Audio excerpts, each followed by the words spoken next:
Assalamualaikum warahmatullahi wabarakatuh. Selamat datang di channel Tidak Nyata. Sebelum kita mulai, coba absen dulu dari kota mana saja nih siap dengar kisah kali ini? Tulis kota kalian di kolom komentar. Jangan lupa untuk like, subscribe, dan nyalakan lonceng notifikasi agar kalian tidak ketinggalan cerita seru lainnya.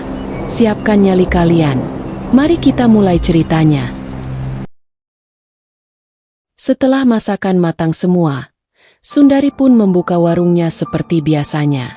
Dan benar saja baru beberapa menit buka sudah banyak pembeli yang masuk ke warung untuk makan di tempat.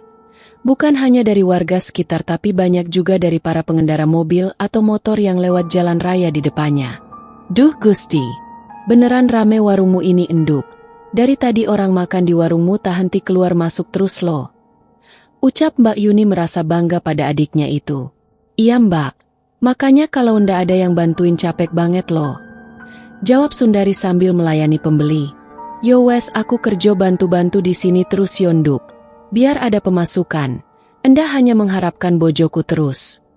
Monggo lombak, aku malah seneng kalau sampean mau bantu-bantu di sini. Kita kan saudara mbak, saling membutuhkan juga saling membantu. Ya ndak? Jawab Sundari sambil tersenyum. Hari sudah beranjak siang. Sementara Edi yang masih di rumah baru terbangun karena sorot matahari yang menembus sela-sela bilik gedeknya terasa menyilaukan matanya. Edi pun duduk di tempat tidurnya dengan kebingungan karena masih dalam keadaan tanpa busana. Kenapa badanku sakit semua gini tuyu? Keluh Edi sambil menggerak-gerakan bahunya yang terasa kaku. Ada rasa sedikit nyeri pada kemaluannya yang hanya tertutup oleh sehelai kain sarung lusuh yang dia miliki itu. Edi mencoba memeriksa kemaluannya yang terasa nyeri dan perih itu dengan seksama. Kenapa bisa lecet-lecet gini sih? Pantesan rasanya perih banget. Ucap Edi lirih.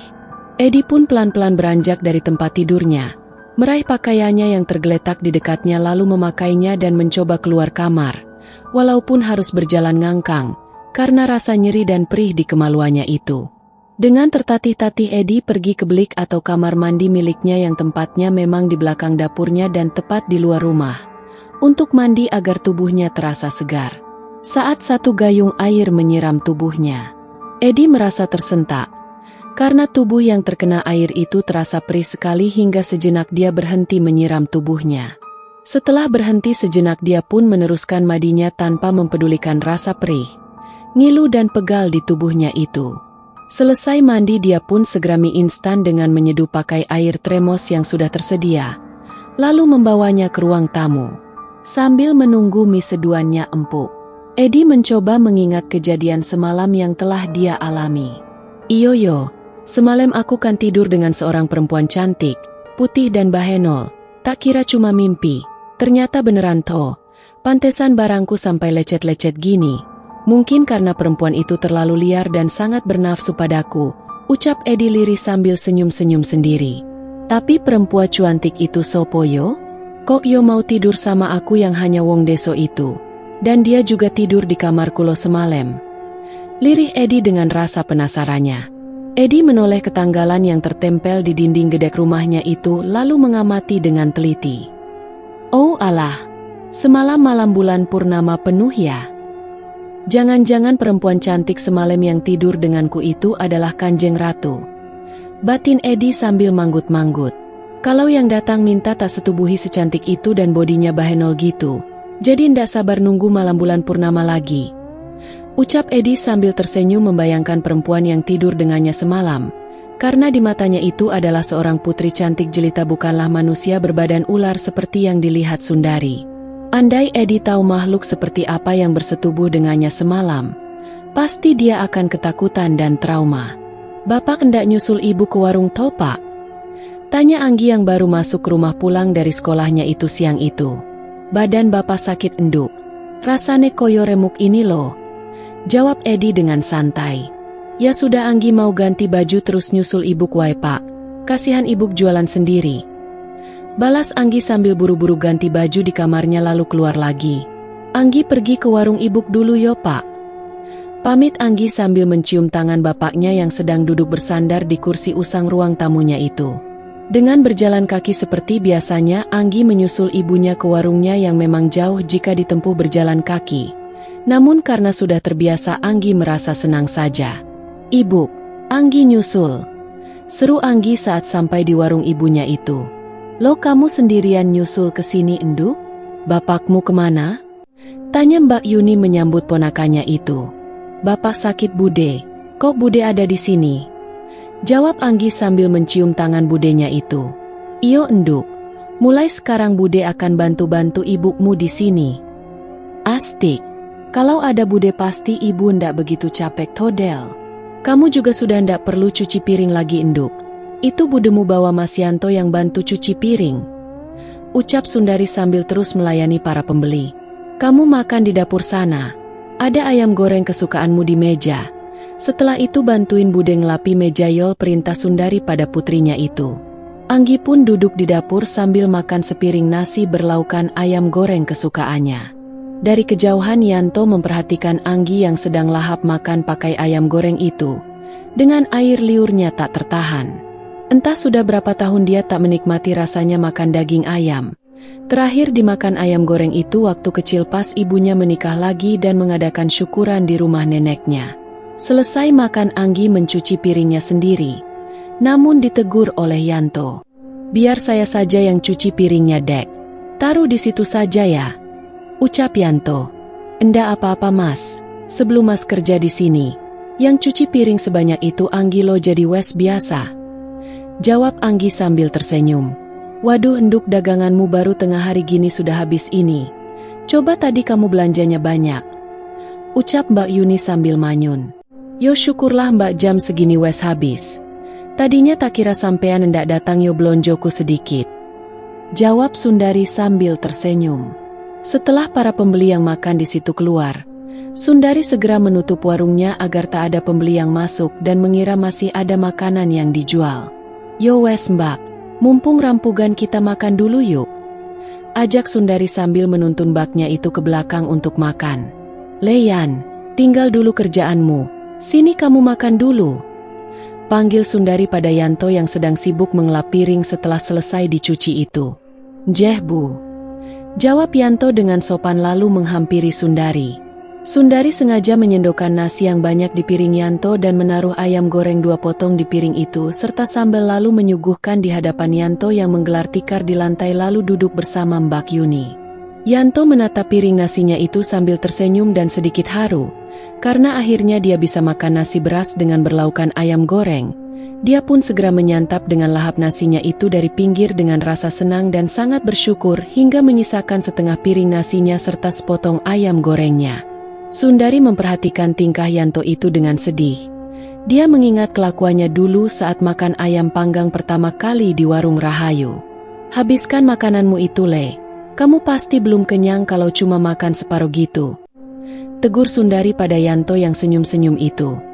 "Maaf Bu, kalau boleh makananku yang separuh ini mau tak bawa pulang buat Simbah," jawab Yanto dengan sopan. Mendengar jawaban Yanto itu Sundari tersenyum. "Westo, habiskan saja sampai kamu kenyang makananmu itu. Nanti buat mbahmu tak bungkusin biar mbahmu juga seneng," balas Sundari dengan tegas.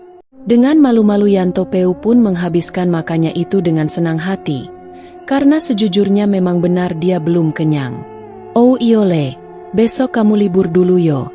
Warungnya besok sehari tutup, karena aku mau pergi ke kota. Tapi lusa kamu kesini lagi Le," ucap Sundari pada Yanto. "Jeh Bu," jawab Yanto singkat dengan hati yang kecewa. Setelah selesai makan, Sundari pun membungkus nasi dan lauk untuk dibawa pulang. Juga membungkuskan untuk Mbak Yuni dan Yanto. "Sampean pulang dulu saja Mbak, aku nanti belakangan wae masih mau bersih-bersih ini. Nanti tak pulang sama Anggi. Dan ini bayaran sampean juga ada nasi bungkus untuk dimakan di rumah," ucap Sundari sambil menyodorkan uang 50.000 dan bungkusan plastik berisi nasi bungkus untuk mbaknya itu. "Iyo Enduk, lusa aku kesini pagi kayak tadi lagi Enduk, dan matur sun iki bayarane," jawab Mbak Yuni sambil meraih pemberian adiknya itu. "Leyan, ini bayaranmu hari ini, dan ini ada nasi juga lauk dan sayur buat simbahmu yo. Lusa kamu bareng Mbak Yuni lagi kesini." "Jeh Bu, Terima kasih banyak atas pemberiannya ini ya Bu. Jawab Yanto dengan sopan lalu berpamitan pada Sundari. Setelah Mbak Yuni dan Yanto pergi, Sundari segera ke meja kasirnya untuk menghitung uang penghasilannya yang melimpah hari itu. Halah, jualan sedikit pun hasilnya banyak gini loh. Betapa senengnya akul, ucap Sundari lirih sambil tersenyum senang. Buk, kok besok tutup sibuk? Kan besok hari Minggu. Rencana Anggi mau bantuin Ibu dari pagi loh Buk. Tanya Anggi sambil duduk di sebelah ibunya yang sedang sibuk menghitung duit itu. Besok ibu sama bapak itu mau pergi ke kota. Kamu mau ikut enggak? Kamu mau beli baju, seragam, tas, sepatu dan lainnya enggak? Anggi mau ikut Buk. Asik. Besok beli seragam baru. Seru Anggi dengan girangnya yang membuat Sundari tersenyum. Sundari pun pulang bersama Anggi meski hari masih siang karena dagangannya tidak banyak. Makanya cepat habis. Sesampainya di rumah Sundari mendapati suaminya sedang tiduran di kursi panjang ruang tamunya dengan masih mengenakan sarung. Pak, bangun toh. Ibu sudah pulang ini loh, ucap Sundari membangunkan suaminya itu. Lo kok sudah pulang toh Buk, kan masih siang? Tanya Edi sambil mencoba duduk di kursi. Tadi ibu belanjanya cuma separuh Pak, takut hendak kepegang lo. Ternyata Mbak Yuni datang bantuin ibu. Ya sudah malah cepet selesainya. Juga cepet pulangnya lhawong cuma sedikit yo cepet habisnya. Jawab Sundari sambil tersenyum. Beneran Buk? Tanya Edi tak percaya. Dan disambut anggukan Sundari. Iye, akhirnya aku punya motor juga Buk. Seru Edi dengan senangnya seperti anak kecil saja. Pak, gimana keadaan Bapak sekarang? Barang Bapak itu sakit enggak? Soalnya tadi pagi sebelum berangkat ke pasar, Ibu sempat periksa seperti ada yang lecet-lecet gitu. Tanya Sundari pelan. Perih Buk, ini lo rasanya kayak orang habis sajal. Jawab Edi lirih. Sabar Pak, besok juga sembuh, kan besok mau beli motor. Hibur Sundari sambil menyikut tangan suaminya itu. Oh iyo Buk, semalam Ibu tidur di mana? Tanya Edi penasaran. Bapak ini ndak tahu kalau Ibu dipindah tidur di lantai situ. Tanpa bantal, tanpa selimut wes pokok ke Ibu kendak tidur lhawong dingin banget loh. Jawab Sundari sambil cemberut. Maaf yo Buk, Bapak kan ndak tahu. Balas Edi sambil senyum-senyum. Yo wes itu lo Ibu bawakan makanan, buruan dimakan. Ibu mau masak buat makan nanti malam. Ucap Sundari sambil beranjak meninggalkan suaminya di ruang tamu itu. Keesokan harinya Sundari dan Edi sudah berdandan rapi lalu pergi ke pasar. Untuk menghampiri Rahayu di rumah makannya dengan membawa tas yang berisi sedompet besar sisik emas milik Sundari. Sesampainya di rumah makan Rahayu, mereka pun disambut dengan senang oleh Rahayu. Halo Mas Edi. Piye kabar ini? Tanya Rahayu sambil menyalami Edi. Kabar baik yu, ya kayak ginilah keadaannya. Jawab Edi sambil tersenyum. Ya sudah, mau berangkat sekarang atau nanti ini? Tanya Rahayu. Kalau kamu sudah ndak repot, berangkat sekarang juga boleh yu. Jawab Sundari. Yo wes ayo masuk ke mobil. Itu sudah siap mobilnya. Jawab Rahayu sambil menunjuk mobilnya yang terparkir di depan rumah makan. Mereka pun segera masuk ke mobil. Lalu Rahayu segera mengendarai mobilnya menuju toko emas milik temannya yang juga sama mencari pesugihan di tempat yang sama dengan mereka. Selang beberapa jam mengendarai mobilnya, akhirnya Rahayu menghentikan mobilnya di depan sebuah toko emas yang besar bertingkat dan mewah. Mereka semua pun turun lalu masuk ke dalam toko emas itu. Dengan wajah yang terkagum-kagum Sundari memperhatikan semua perhiasan emas yang terpajang di etalase toko itu. Mbak, saya sudah janjian ketemu sama Mas Pramono. Apa Mas Pramono ada? Tanya Rahayu pada karyawan toko emas itu. Dengan Mbak Rahayu ya? Silahkan naik saja Mbak. Tadi Pak Pramono pesan kalau Mbak Rahayu datang suruh langsung naik. Jawab karyawan toko itu dengan sopan. Mas Edi, sampean tunggu di sini dulu yo sama genduk Anggi. Soalnya kalau rame-rame di atas ndak enak Mas. Itu lo duduk di sofa situ santai saja pokoknya aman. Ucap Rahayu pada Edi. Edi pun setuju dan senang karena dia males berunding dengan orang pintar. Karena dia sadar kalau hanya orang deso dan bodoh. Jadi rasa mindernya sangatlah besar. Rahayu dan Sundari pun masuk ke ruangan Pramono. Temanya Rahayu itu yang berprofesi sebagai tukarik emas sukses, karena sudah memiliki banyak toko emas. Mas Pramono, sapa Rahayu pada temanya itu. Akhirnya kamu datang juga, Dek. Wes tak tunggu dari tadi loh, jawab Pramono sambil menyalami Rahayu dan Sundari. Ini Sundari, Mas. Temanku yang aku ceritakan kemarin itu loh, ucap Rahayu mengenalkan Sundari pada Pramono. Monggo Mbak, silahkan duduk, ucap Pramono mempersilahkan Sundari. Mbak Sundari yang mau jual emasnya kan? Jeh Mas, ini barangnya, jawab Sundari sambil mengeluarkan dompet besar yang penuh dengan sisik emas. Rahayu dan Pramono melongo keheranan menyaksikan begitu banyaknya sisik emas yang didapat Sundari. Karena Rahayu dan Pramono walaupun sering dapat sisik emas dari Kanjeng Ratu tiap bulan purnama, tapi tak pernah dapat sebanyak itu. Paling banyak hanya 50 keping sisik emas yang mereka dapat. Tapi kali ini yang Sundari dapat hampir 300 keping sisik emas. Itulah yang membuat kedua orang itu melongo keheranan. Rahayu dan Pramono melongo melihat begitu banyaknya kepingan sisik emas yang didapat oleh Sundari. Mereka bertiga menghitung dengan teliti kepingan-kepingan emas tersebut lalu ditimbang dengan timbangan emas milik Pramono. Mbak, sampean ini luar biasa lo dapat segini banyak, puji Pramono pada Sundari yang tersipu malu. RI, ini bisa kamu gunakan untuk membangun rumahmu dulu Loril, ucap Rahayu pada Sundari. Apa cukup Toyu? Bangun rumah itu kan butuh biaya banyak, tanya Sundari kebingungan. Walah, ini lebih dari cukup Mbak. Saya berani bayar 100 juta lo plus bonus. Tak kasih motorku 1 Mbak, masih bagus banget. Kalau cuma buat belanja dan gaya-gayaan saja masih jos motorku itu Mbak. Jadi sampean ndak perlu lagi beli motor baru untuk bojo sampean. Duit sampean ini bisa langsung untuk bangun rumah gede lo, ucap Pramono dengan ramah. Hah, 100 juta? Sundari terbelalak merasa tak percaya dengan duit sebanyak itu. Tapi kok sampean tahu Thomas kalau aku dan lagi butuh motor? Tanya Sundari keheranan. Rahayu ini temenku dari dulu Mbak. Jadi dia kemarin cerita kalau sampean lagi mau jual emas pemberian Kanjeng Ratu. Karena suami sampean lagi butuh motor. Rahayu juga cerita semua tentang sampean kok Mbak. Dan karena mulai hari ini kita menjadi teman, apa salahnya jika saya bantu sampean dengan ngasih bonus motor? Sebagai awal pertemanan kita Mbak. Kan nanti tiap bulan purnama sampean dapat mas pasti dibawa ke sini lagi toh. Lanjeh Thomas, kalau dibawa ke toko mas lain kan bisa ketahuan orang kalau saya punya pesugihan mas, jawab Sundari sedikit berbisik. Nah, itu sampean tahu, makanya sebagai teman saya mau bantu-bantu sedikit gitu. Yo saran saya lebih baik sampean bangun rumah secepatnya Mbak. Takutnya ada yang ngintip bojo sampean pas malam bulan purnama hehe. Mas Pramono bener itu RI, bangun dulu rumahmu.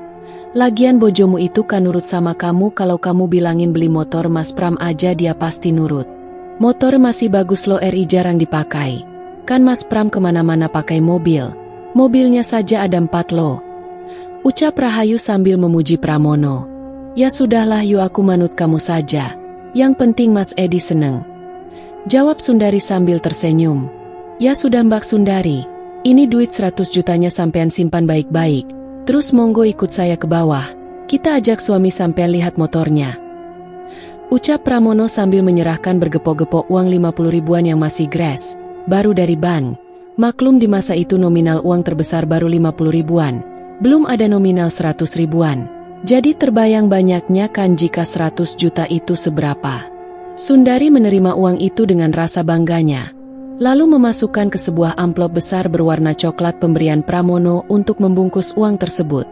Kemudian memasukkan ke dalam tas butut yang dia bawa. Mereka bertiga pun turun ke lantai 1 menemui Edi yang sedang duduk santai bersama putrinya di sofa panjang yang terletak di dekat etalase toko emas itu. Mas Edi, kenalin ini Mas Pramono yang punya toko ini, ucap Rahayu pada Edi yang seketika berdiri lalu menyalami Pramono dengan ramah. Wah ini Thomas Edi? Monggo Mas ikut dengan saya ke rumah saya di belakang ruko ini, ajak Pramono pada Edi.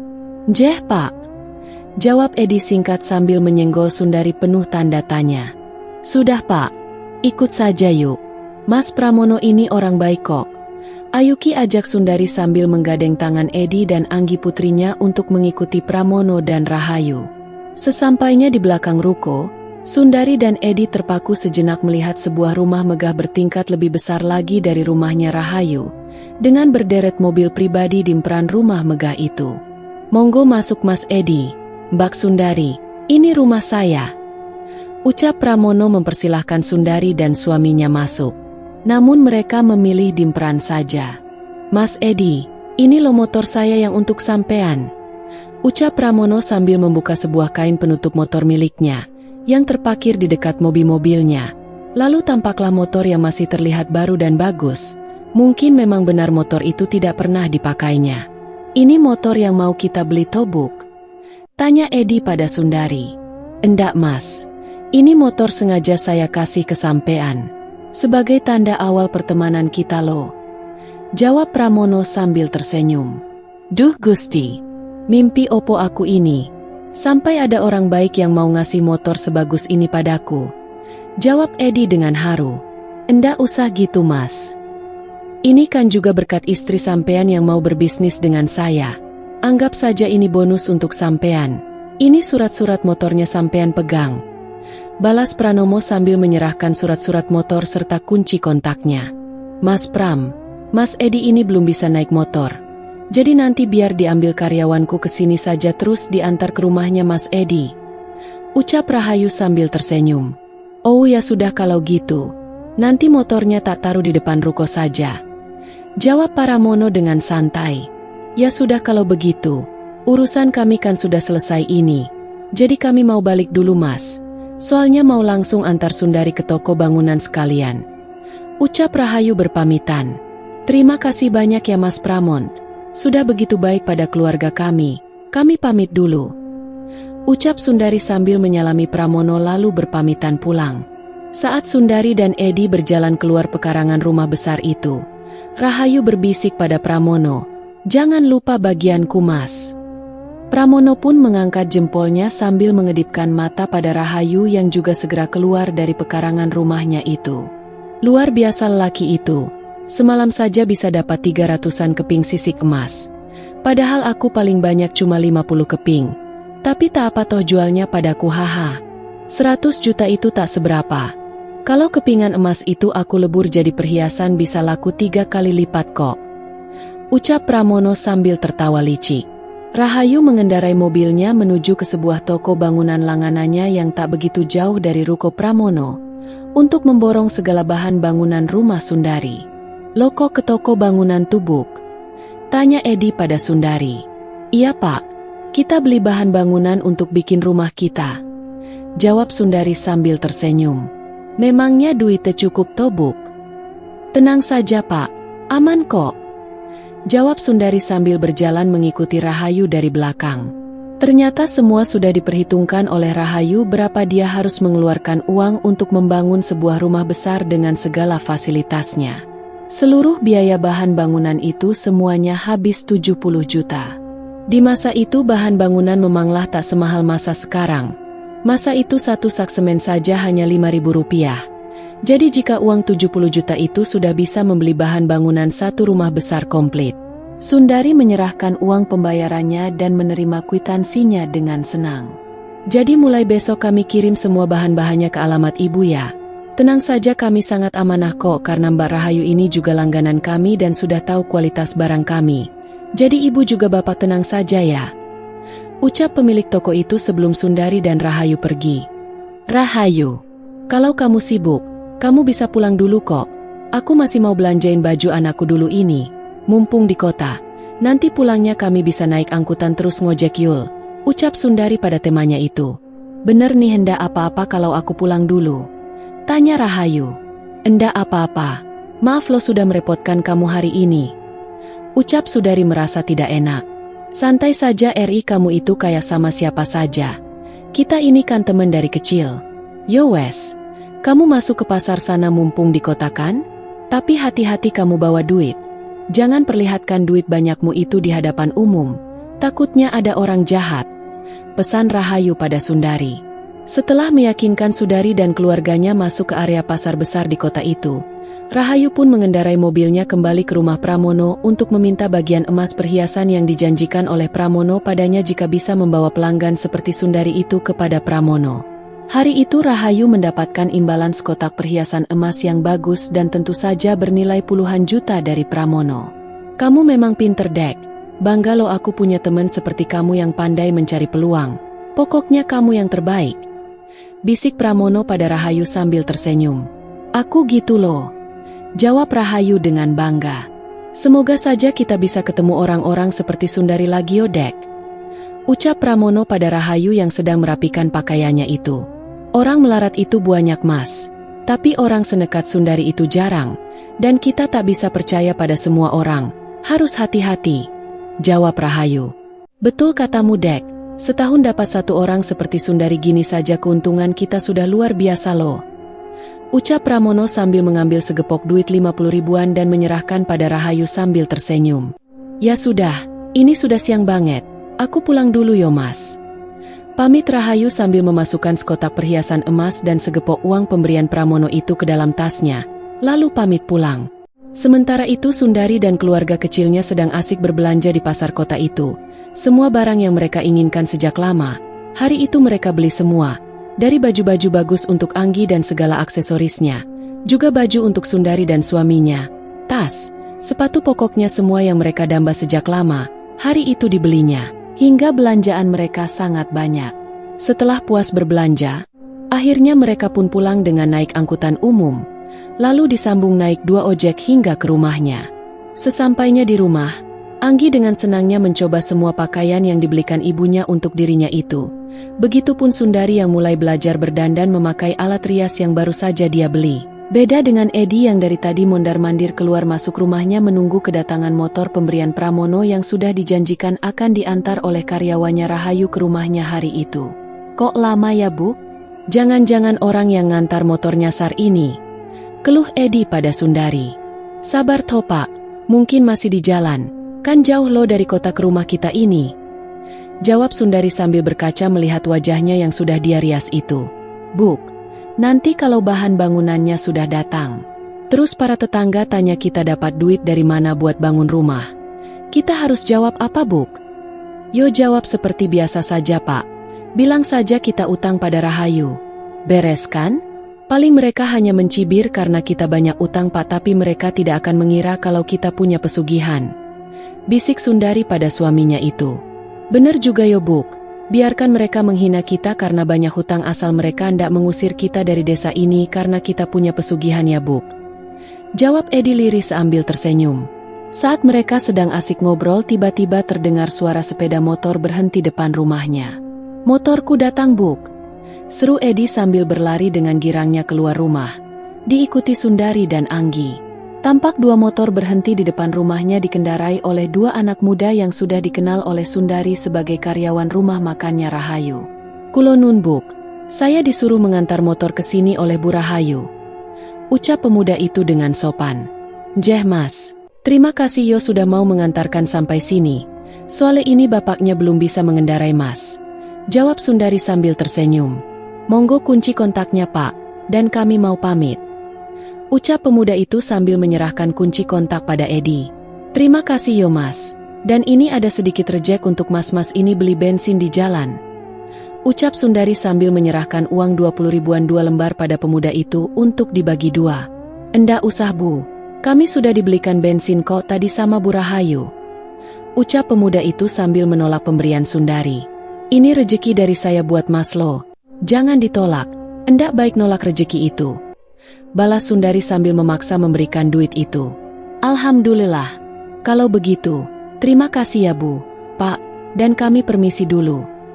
Jawab pemuda itu lalu berpamitan balik dengan berboncengan motor.